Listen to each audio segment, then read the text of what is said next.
Over 1.5 million African Americans served during World War I and World War II. And not one of them would receive our nation's highest honor until decades later, including a man from New York. Fast One's Christina Chiarelli has that story.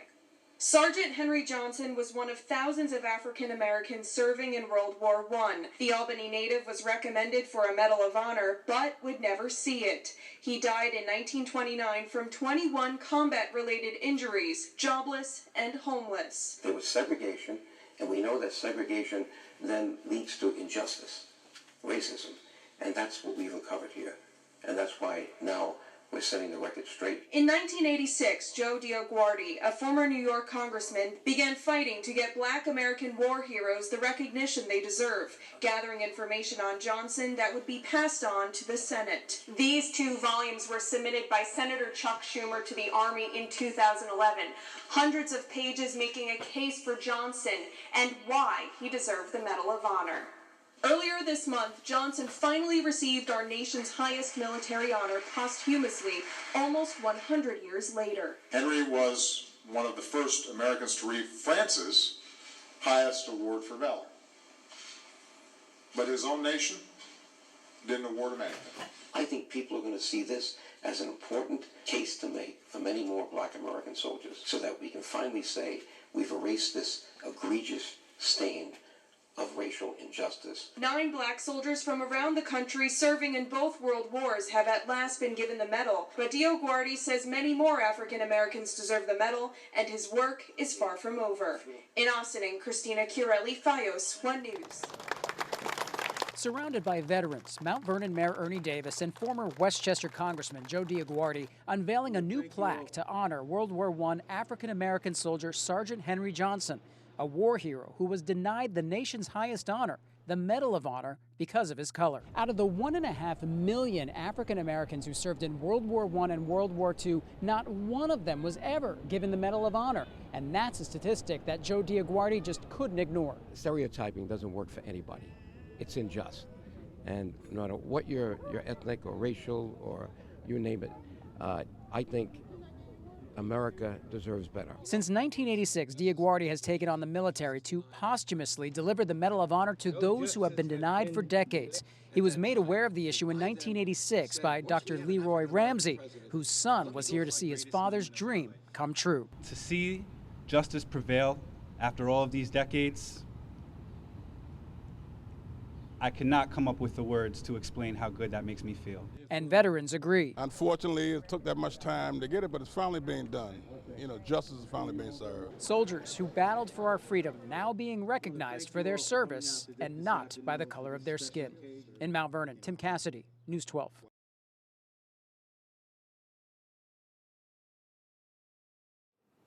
And I'm so glad, being in politics, that there exists a person in the ilk of Joe DioGuardi. And not only has he championed a cause, he did not give up. And in the darkest hours, I know he must have thought, how long will it take? But as they say in church, how long? Not long. And he deserves our gratitude. He deserves our standing ovation for this person, the congressman, coming here to exalt the proposition that all men are created equal. So please, let's rise to our feet for our Congressman Joe DioGuardi.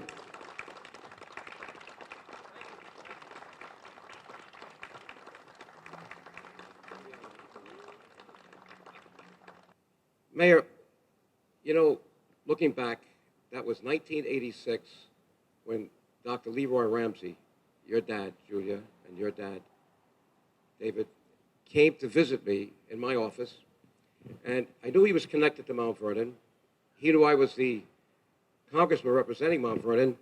And he said to me, he says, Joe, I've been working several years on this. I'm a black historian, African-American historian, and I'm concentrating now on correcting racial injustice in the military. And he said to me, did you know, well, first of all, I had Mayor Mario Cuomo send a letter to every one of the Congress people in our state. Now, back then we had 34. Ruth, we're down to 27 now. We're losing a little voice in Washington. We're not growing as fast as the rest of the country. That's the problem. In any case, he came to tell me that I was the only one to answer that letter. And I said, and he gave it to me. And I said, well, I'm honored to hear that, but tell me, why is it that you came to visit me, and what do you think I can do? He says, well, do you know that 1,550,000 African Americans served in World War I and World War II, and not one got our nation's highest military award, honor, which is called the Medal of Honor. In fact, many people know of it as the Congressional Medal of Honor. It's really the Medal of Honor. I said, well, you know, I didn't understand how that could happen. I'm a CPA, and those numbers just don't add up. What's going on here? He said, well, do you know that there was segregation in World War I and World War II? I said, you know, I'm a poor kid from the Bronx. We moved here. My parents are immigrants when I was about 16, and I have 16 years of great education, and no one ever taught me that. I said, you're telling me this is racism. Well, they don't like to call it that in the military. I said, well, if you want me to get involved in you, we got to think straight and talk straight. That's who I am. We're going to call it what it is. It's racism, which means that people who were qualified were subjectively determined not to qualify for our nation's highest award. It's not easy to get a Medal of Honor. But when you have 1,550,000 Americans of color and several hundred were recommended and not one gets it, come on, there's something wrong there. And I said, you know what, we're going to work on this together. So I immediately reached out. You need a strategy for everything. I went to the head of the Black Caucus in Congress, Mickey Leland. Now, did I know that Mickey already was thinking of a Medal of Honor for someone in his district in Houston? His name is Seaman Dory Miller, World War II, died in, it was Pearl Harbor. His commanding officer died, and in those days, if you were an African American, Black American, and you were in the Navy, you served in the kitchen. He came out of the kitchen, close to where his commanding officer was mortally wounded, and then died right on the spot, picks up a gun, and shoots down 4 Japanese Zeros. He's got I'm using this example, I'll get back to Henry Johnson in a minute, but to show you how crazy this gets, they named a warship after him, they have a stamp after him, Admiral Nimitz weighed in for him, and they refused to give him our country's highest award. He's the next one on my list because in memory of Mickey Leland, guess what? We visit with Secretary of Defense, 1988, and we tell them what we're going to do. We said, we're now going to get 218 signatures in the House, and that means we're going to issue the medals without the military. And I believe the president will do it. We got up to 170, and we get a call from the Secretary of Defense. And we go to his office, me and Mickey, and he says, do you think you're doing the right thing? How do you know that there isn't or there aren't other African Americans that deserve it more or just as much? I said, well, I hadn't thought of it that way, but what are you suggesting, Mr. Secretary? He said, why don't we pull those signatures and let's think about this calmly. And why don't you let me give a grant to a black university, they picked Shaw University, to study those African Americans who received our second highest award and find out why they didn't get the first. Well, that to me sounded pretty logical. And I said, well, how long is that going to take? Well, it'll take a couple of years. Well, it took 8 years. And by that time, I was out of Congress, and they thought they had gotten rid of me. But they didn't know that I was writing articles, I was visiting people, I was on TV shows. You're talking about this ridiculous injustice, this big stain on America. It's bad enough we had slavery in America, but when you think about 1,550,000 African Americans risking their lives and not one gets our nation's highest award, that was enough to get me going. So what happened was they then found that it should have been World War I, World War II, Navy and Army. Somehow they dumbed it down to just World War II, and you may know, it's in the book, that President Clinton presented 7 more medals in 1997. A year before that, I got very close to your dad. He came to visit me many times, even when I wasn't a congressman. He was so frustrated by this that he didn't think anything was going to happen, except that we found one by accident, by the way. The first one, Corporal Freddie Stowers, South Carolina, 1991. I get a call from the White House. They said, in the course of this study that was started in 1989, we found a file that didn't have the night on it. No one acted on it. And as president, I want to issue the medal. Can you come here in 2 weeks? I said, yes, I can. So the first was George H.W. Bush in April of 1991, first Medal of Honor.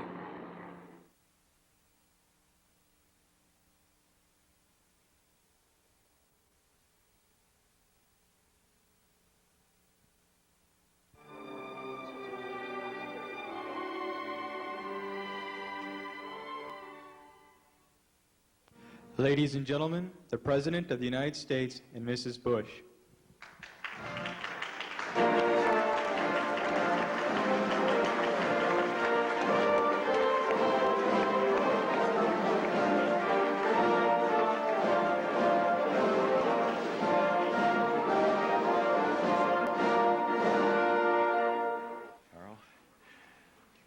Well, welcome to the White House, and I salute the Vice President, Mrs. Quayle, and Secretary Cheney, other members of our cabinet, and General Bono, and distinguished members of Congress who are with us today, and former Congressman Joe DioGuardi. I'm especially glad Joe's with us here today. To the former Medal of Honor recipients, I salute each and every one of you. To Georgina Palmer and Mary Bowens, the sisters of today's honoree, are with us, and don't they look lovely? We're just delighted.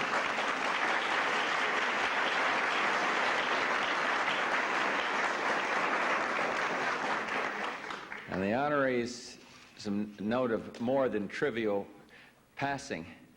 The honoree's great-grandnephew, Staff Sergeant Douglas Warren of the 101st Airborne, he returned, he looks a little jet-lagged to me, but he returned just last night from Saudi Arabia, and I want to welcome you home.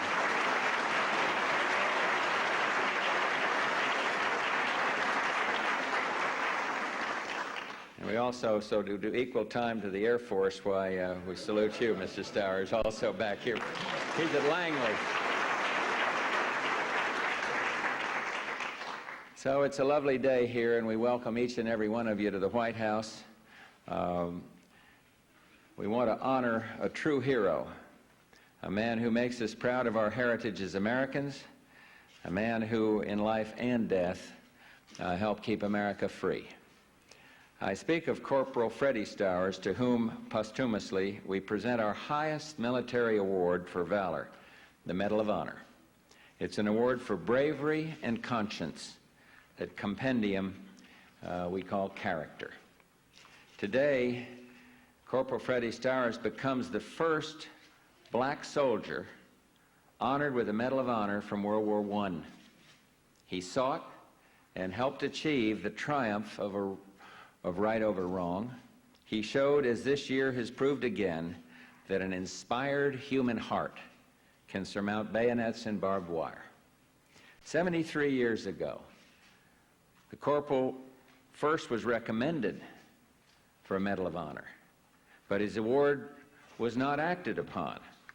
In 1987, then Congressman Joe DioGuardi and my friend, the late Mickey Leland, known to many here from Houston, discovered the Stowers case while conducting other research. And the Army took up the case. And last November, the Secretaries of the Army and Defense recommended that Corporal Stowers receive the Medal of Honor. I heard his story, accepted their recommendation enthusiastically. And now, after all the work, now how did this happen? It happened because when we ended up with an African-American president, and I knew Chuck Schumer very well. My wife, Shirley, Shirley, stand up. We're human rights activists. There are a lot of Albanians here, I see. And we saved the Albanian people from genocide in Kosovo. What happened in Srebrenica was going to happen there.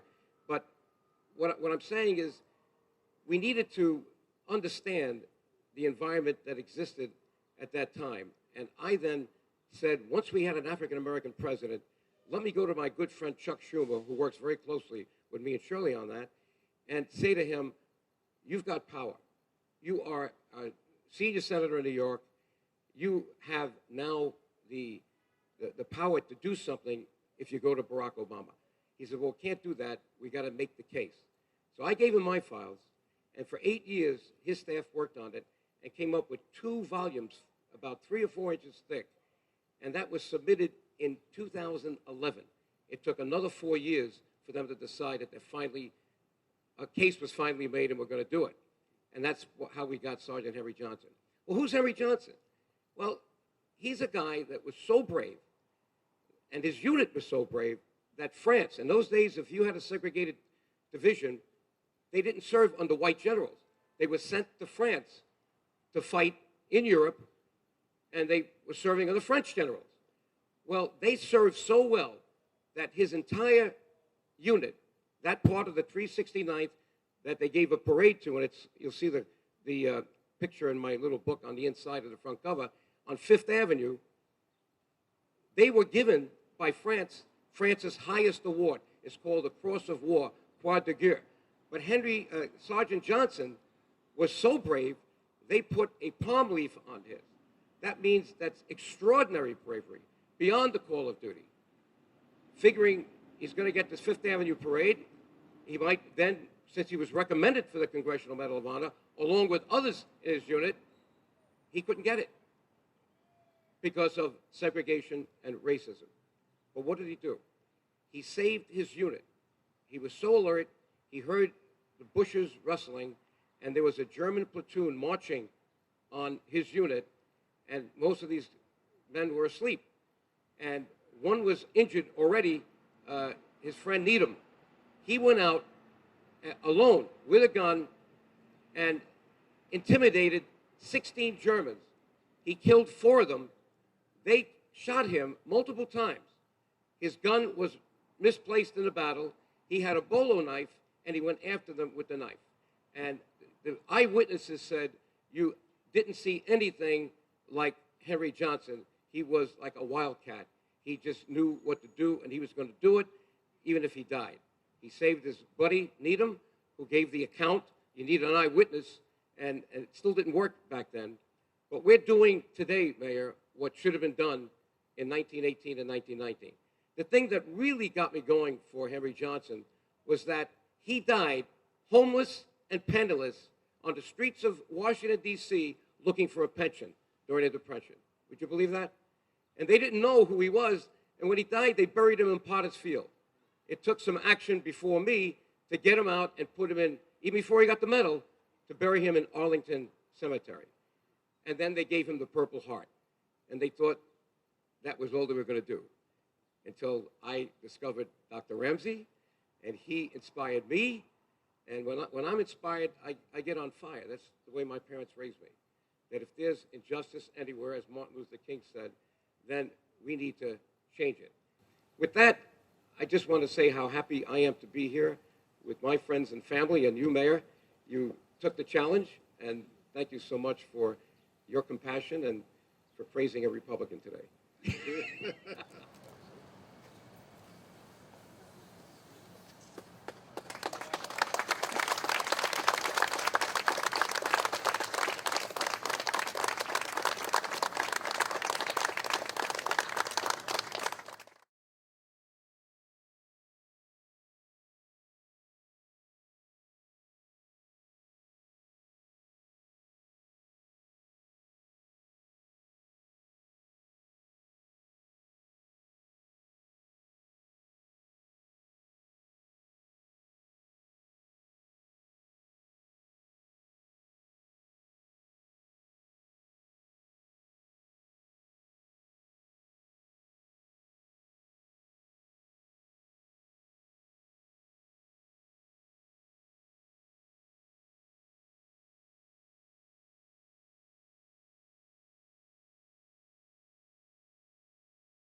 And I think it's time that the accounting profession, specifically certified public accountants, took a bigger role in government, not only in the legislative process here in Washington, but even at the local levels because of the problems that the cities are having today, balancing their books, so to speak.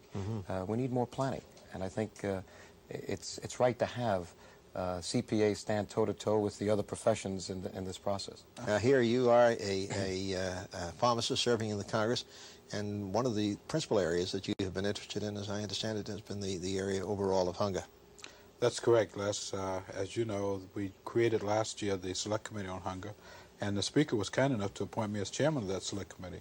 So my pursuits have served in the highest priority in that arena. And I'm very, very happy about some of the things that we've done thus far. My charge is to analyze the circumstances of the hunger problems, hunger and malnutrition, both in this country, our domestic interest, and also in the world. And as you know, Lester, there have been some very severe problems on the continent of Africa. More specifically, about 35 to 40 million people are at risk right now of dying of starvation. I just recently came back from Ethiopia, where the problem is most severe and in the most massive numbers than any other country in the world. Well, my hero Winston Churchill once commented that courage is the greatest of all human virtues because it's the one that makes all the others possible. Well, that was certainly the case for the Democratic congressman from Houston, Texas. He had the courage not just to do the right thing, to fight for the right causes, but also to recruit others to the cause, Republicans as well as Democrats, lower-level staff guys as well as big-name politicians. He made you feel that you were part of something good, that you were good yourself just for being part of it, even if you were just tagging along. Mickey's been gone from us now for 20 years, but his cause to give food to the hungry is as vital and noble, and yes, as wonderful as it was back when we could still see his smiling face.